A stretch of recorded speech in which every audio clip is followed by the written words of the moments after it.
Get ready. They're coming for Bella. They're not gonna touch her. If you kill her, you kill me. I'm really glad that I got my marriage and honeymoon out of the way before this film, because my goodness, you're setting the bar high. Setting it high? I thought it'd be like just scare you away from it. That honeymoon pad? I was in a warehouse in Louisiana. Exciting stuff.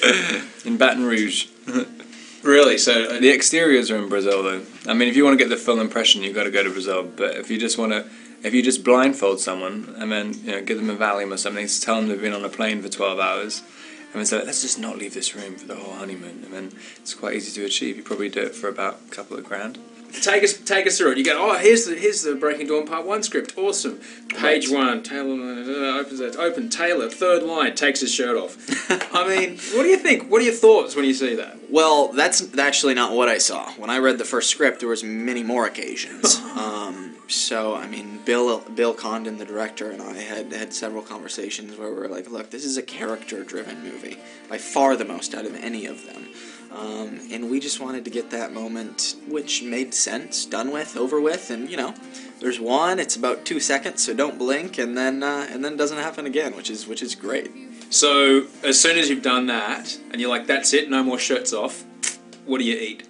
Well, I mean, that's not exactly how it worked, because we filmed Part 1 and Part 2 together, so I had to maintain it throughout. But as soon as we finished filming both the movies, I didn't go crazy. Maybe the one night. I went out for dessert, and maybe I went a little crazy that night. But, besides that, I've always been a pretty healthy eater. What are the challenges of shooting a PG-13 sex scene?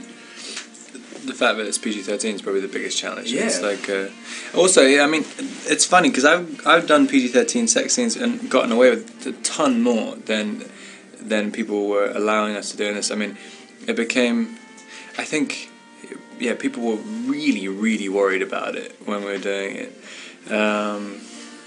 But I don't know. I think it wasn't really supposed to be just about the pure physicality of it as well. I mean, when so many people have imagined what Edward and Bella's sex scene is, you can't just do a physical representation of it which is going to satisfy everyone. So I think Bill was trying to get some visual representation of the emotional exchange or whatever, so some kind of transcendent feeling.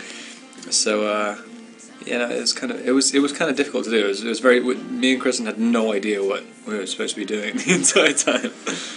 You came to this franchise as a guy that people didn't really know you for movie work when you came to this franchise, and yesterday you got your hands dirty there on Hollywood Boulevard. What's it feel like knowing that underemployed actors dressed as sort of half-assed X-Men characters will be charging $5 for a photo standing on your Yeah, I mean, that visual is funny, but I mean, to be serious, it is a crazy, crazy honor. It really is. I never thought it would ever happen. I didn't even think of it. I didn't even think it was an option. So it was absolutely amazing.